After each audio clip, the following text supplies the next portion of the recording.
Hello friends, मैं अमित आपका स्वागत करता हूं आपके अपने चैनल ज्ञान कैफ़े में। और आज हम पढ़ने वाले हैं क्लास 12 की पॉलिटिकल साइंस का फर्स्ट बुक का 4th चैप्टर, जिसका नाम है सत्ता के वैकल्पिक केंद्र। और इस चैप्टर के नाम से पता लग जाता है कि सत्ता के अलग अलग केंद्र क्या थे, इसके बारे में हम जानेंगे।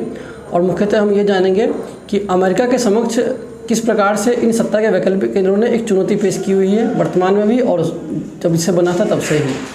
ठीक है, तो इस चैप्टर में हम जो मुख्यतः पढ़ने वाले हैं, एक आपका यूरोपीय संघ है, एक आपका है आसियान, और एक फिर आप पढ़ेंगे चीन के उभरते हुए आर्थिक शक्ति के रूप में अमेरिका के ऊपर प्रभाव।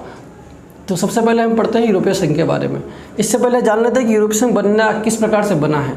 तो आपको पता है कि 1945 में द्वितीय विश्व युद्ध समाप्त हो गया था। द्वितीय विश्व युद्ध में अधिकतर जो देश थे वो यूरोप के शामिल थे, तो उनको आर्थिक क्षति बहुत ज़्यादा पहुँची थी। तो इस आर्थिक क्षति से उभरने के लिए पश्चिमी यूरोप के 6 देशों ने, जिनके नाम दिख रहे हैं आपको, फ्रांस, पश्चिमी जर्मनी क्यों? क्योंकि आपको पता है कि पूर्वी जर्मनी जो था वो सोवियत संघ के अधिकार क्षेत्र में था, तो इसलिए पश्चिमी जर्मनी, और इटली, बेल्जियम, नीदरलैंड और लग्जमबर्ग ने पेरिस संधि पर दस्तखत करके यूरोपीय कोयला और इस्पात समुदाय का निर्माण किया। इसको ECSC के नाम से भी जाना जाता है। तो ये एक अपनी आर्थिक प्रगति के ऊपर अपनी आर्थिक प्रगति को लेकर एक कदम था, और इसमें अमेरिका ने भी इनकी सहायता की थी। अमेरिका ने 1948 में एक योजना के माध्यम से इनकी सहायता करी। अमेरिका द्वारा इन यूरोपीय देशों को सहायता पहुंचाना कहलाता है मार्शल योजना। तो ये ध्यान रखिएगा आप, ठीक है। फिर क्या हुआ कि ये एक धीरे धीरे ऐसा मंच बनता जा रहा था जहाँ पर यूरोप के एक देश दूसरे देश की सहायता कर सकते थे और करने के इच्छुक भी थे। 1949 में एक और इन्हीं देशों के माध्यम से एक परिषद की स्थापना हुई, जिसको बोलते हैं यूरोपीय परिषद। यह एक राजनीतिक परिषद थी। इनका सबसे शुरुआत में उद्देश्य था कि ये आर्थिक शक्ति के रूप में उभरे। फिर धीरे धीरे ये राजनीतिक परिषद यानी कि राजनीतिक मामलों के अंदर भी ये आगे बढ़ना चाहते थे और अपने आप को और मजबूत करना चाहते थे। 1957 में क्या हुआ कि आपका यूरोपीय परिषद, यूरोपीय इकोनॉमिक परिषद यूरोपीय इकोनॉमिक कम्युनिटी 1957 में इनकी स्थापना की गई। और इन्हीं छह देशों ने, जिसके नाम मैंने अभी थोड़ी देर पहले लिए, रोम संधि पर हस्ताक्षर करके इसकी स्थापना की थी। इसके अंतर्गत जो था और इनका जो है आर्थिक समुदाय और मजबूत हुआ, और इन्होंने यूरेटम यानी कि यूरोपीय एटमी ऊर्जा समुदाय की भी स्थापना की थी। और ये एक राजनीतिक शक्ति के अलावा एक आर्थिक शक्ति के रूप में भी उभरता जा रहा था। फिर अंततः 1992 में जब सोवियत संघ का विघटन हो जाता है, जब सोवियत संघ परास्त हो जाता है एक तरीके से, तो उस वक्त इसका यूरोपीय संघ के नाम से जो है गठन हुआ। यूरोपीय संघ का देखो गठन हुआ है 1992 में, लेकिन इसकी जो परिणति है, इसकी स्थापना के जो चरण है वो कई माध्यमों से होकर गुजरे हुए हैं। तो जिसको आपको डिस्प्ले पे दिखाया जा रहा है कि कई चरणों में क्या कब क्या हुआ, कौन सा देश शामिल हुआ, कब कौन सा देश बाहर निकला। फिलहाल देखो अभी जो है यूरोपीय संघ में 27 देश शामिल है। अभी 28 कुछ दिन समय पहले 28 देश शामिल थे। तो 31 जनवरी 2020 को क्या हुआ कि ब्रिटेन ने यूरोपीय संघ से एग्जिट हो गया। इसको ब्रेग्जिट के नाम से जानते हैं। और यूरोपीय संघ 1992 में बना था, ये आपको पता होना चाहिए। यूरोपीय संघ का झंडा देखो अपना है, उनका अपना राष्ट्रगान भी है, ठीक है, उनका अपना स्थापना दिवस भी है, लेकिन क्या नहीं है, तो उनका अपना संविधान नहीं है। 2003 में शायद इन्होंने अपना संविधान बनाने का प्रयास किया था, लेकिन वो असफल रहे थे, ठीक है। और हाल ही में जो मैंने बताया आपको कि ब्रिटेन जो है इस समुदाय से निकल चुका है। और ये है आपका यूरोपीय संघ का जो है ये ध्वज है, झंडा है, जिसमें 12 स्टार्स लगे पड़े हैं। और ये 12 गोल्डन स्टार्स जो हैं इस बात का प्रतीक है। यूरोप में ऐसा माना जाता है कि जो 12 नंबर है वो एकता का प्रतीक होता है, समग्रता का प्रतीक होता है। इसलिए इन 12 सितारे हैं वो यूरोप की एकता का प्रतीक समझे जा रहे हैं, ठीक है। अब आगे बढ़ते हैं। तो अब इन यूरोप के जो यूरोपीय संघ है, इनके जो देश है जिनकी संख्या वर्तमान में कितनी है, तो 27 है। कब तक 28 थी, कब तक, तो 28 थी आपका 31 जनवरी 2020 को, जब ब्रिटेन के एग्जिट होने से पहले। वैसे इसकी जो एग्जिट होने की जो प्रोसेस था वो 2016 में शुरू हो चुका था, लेकिन आधिकारिक तौर पर 31 जनवरी 2020 को ये जो है बाहर चले गए, ठीक है। और ये यूरोपीय संघ मतलब यूरोपीय संघ के जो 27 देश हैं इनकी एक नीति है, एक समान विदेश नीति। मतलब ये अपना जो फॉरेन पॉलिसीज़ होते हैं, विदेशों से संबंध कैसे रखने हैं, ये इन सब की इसमें समानता पाई जाती है। सुरक्षा नीति को लेकर भी अग्रसर है। मतलब यूरोप का एक देश दूसरे देश की सहायता करता है अगर उसको कोई ऐसा देश अटैक करता है जो कि यूरोपीय संघ मतलब जो कि कोई भी बाहर का देश होगा, अगर यूरोपीय संघ के किसी भी देश पर आक्रमण करता है तो वह यूरोपीय संघ उसको अपने ऊपर आक्रमण मानता है। तो इस प्रकार से इनकी सुरक्षा नीति भी काफ़ी मजबूत है। इनके आंतरिक मामले, न्याय से जुड़े सभी चीज़ों में जो है ये आगे बढ़ चुके हैं और ये इनके अपने अपने इसमें संगठन है, अलग अलग डिपार्टमेंट, अलग अलग इनके मतलब कि एक होता है संघ के छोटे छोटे ऑर्गन होते हैं। तो इन्होंने कई सारे ऑर्गन डेवलप किए हुए हैं जो हर एक मतलब कि विकास के लिए जरूरी जितनी भी चीज़ होती हैं या मानव अधिकार के लिए जितनी भी जरूरी चीज़ें होती हैं, इन सब में क्या करते हैं ये हस्तक्षेप करने का मुद्दा रखते हैं। ठीक है। और आर्थिक क्षेत्र के ऊपर देखें तो 2016 में दुनिया की सबसे दूसरी बड़ी ताकत थी ये यूरोपीय संघ। 2016 में जो थी ये अमेरिका के बाद दूसरी सबसे बड़ी ताकत थी। मतलब इनका जो जीडीपी था वो अमेरिका के बाद दूसरा था और ये करीब 17,000 अरब डॉलर था। ठीक है। और मैं बता दूं 5 के अंदर जो था ये दुनिया की सबसे बड़ी आर्थिक शक्ति रह चुकी थी यूरोपीय संघ। दूसरा आपका आता है कि सैन्य ताकत के हिसाब से यूरोपीय संघ के पास दुनिया की सबसे बड़ी दूसरी सेना है। मतलब अमेरिका फर्स्ट नंबर पे है और उसके बाद अगर किसी की सैन्य शक्ति बेजोड़ है तो वो है आपके यूरोपीय संघ की। और कुल रक्षा बजट का अमेरिका के बाद दूसरा, मतलब जो कुल रक्षा बजट है अमेरिका के बाद जो है यूरोपीय संघ का दूसरे नंबर पर स्थान आता है।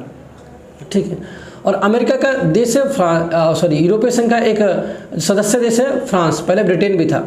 तो फ्रांस जो है आपको पता होगा यूएनओ में स्थायी जो सुरक्षा परिषद है उसका जो 5 स्थायी देश है उसमें से फ्रांस भी शामिल है। तो यूरोपीय संघ के पास जो है एक स्थायी सदस्य का भी सपोर्ट है जिसका नाम है फ्रांस। और ऐसा माना जाता है कि फ्रांस के पास 335 परमाणु हथियार हैं। तो इन सब आधार पर यूरोपियन संघ जो है अमेरिका से चाहे चाइना से, ठीक है, एकदम आंख में आंख मिलाकर बात कर सकता है किसी भी बारे में, क्योंकि यूरोपीय संघ एक कमजोर संघ नहीं है। और समय समय पर जो है इनमें अनेक देश शामिल हुए। आपको पता है जैसे मैंने बताया कि शुरुआत में 6 देश थे, फिर 6 से बढ़ते बढ़ते आज 28 हुए, फिर अब 27 हो चुके हैं। ठीक है। यूरोपीय संघ में शामिल होने के और बाहर जाने के दोनों के प्रोसेस है। तो उस प्रोसेस से जो ब्रिटेन अपने आप को बाहर निकाल लेता है। यूरोपीय संघ का अपना मुद्रा भी है। मतलब उनकी जो मुद्रा समझते हो जैसे कि हमारे मुद्रा जो रुपये है, ऐसे उनकी मुद्रा है यूरो जो है वो अमेरिका जो अर्थव्यवस्था है या अमेरिकी जो मुद्रा है उसके सामने एक बहुत बड़ी चुनौती के रूप में सामने आ रही है। ठीक है। तो ये सब था आपका यूरोप के संघ के बारे में। और यूरोपीय संघ में देखो ऐसा नहीं है कि यूरोपीय संघ बिल्कुल एकीकृत है। यूरोपीय संघ में जो यूरोप की जो मुद्रा है यूरो, वो 27 में से 19 देश जो हैं 19 देश इन यूरोप की मुद्रा को एक्सेप्ट करते हैं। मतलब वहाँ पर इनका चलन होता है। बाकी कुछ देश जो है इस यूरोपीय मुद्रा को एक्सेप्ट नहीं करते हैं। इसके अलावा छोटे मोटे मनमुटाव होते रहते हैं। जैसे कि पहले जो सोवियत संघ में शामिल देश थे, ऐसे देशों को यूरोपीय संघ में शामिल करने पर कई देशों में विवाद रहता है। और कभी कभार ये जो इनकी मुद्रा है यूरो, उसको लेकर भी, क्योंकि इसमें से 19 देशों ने यूरोपीय मुद्रा को एक्सेप्ट किया है। बाकी जो आपके रह गए 7 या 8 देश रह गए, वो उन देशों ने यूरोपीय मुद्रा को स्वीकार नहीं किया है। इसके बावजूद ये जो यूरोपीय संघ है वो एक काफ़ी मजबूत संगठन है और संघ है। और ये जो है किसी न किसी रूप में अमेरिका के सामने चुनौती के रूप में सामने आती रही है। ठीक है। आइए अब बढ़ते हैं सत्ता के एक और वैकल्पिक केंद्र की ओर, जिसका नाम है आसियान, यानी कि association of south east Asian nation, दक्षिणी पूर्व एशियाई राष्ट्रों का संगठन। तो इसकी स्थापना क्यों हुई, पहले इस बारे में जानकारी करते हैं। इसके पीछे का कारण क्या रहा। तो यूरोप महाद्वीप के देश और जापान का उपनिवेशवाद रहे हैं ये दक्षिण एशिया के देश। आप पहले एशिया के नक्शे को देखिए। अब इसमें जो दक्षिणी भाग जहाँ पर आपको लोकेट किया जा रहा है, जो सर्कल बनाया गया है, इसको पहचानने का प्रयास कीजिए।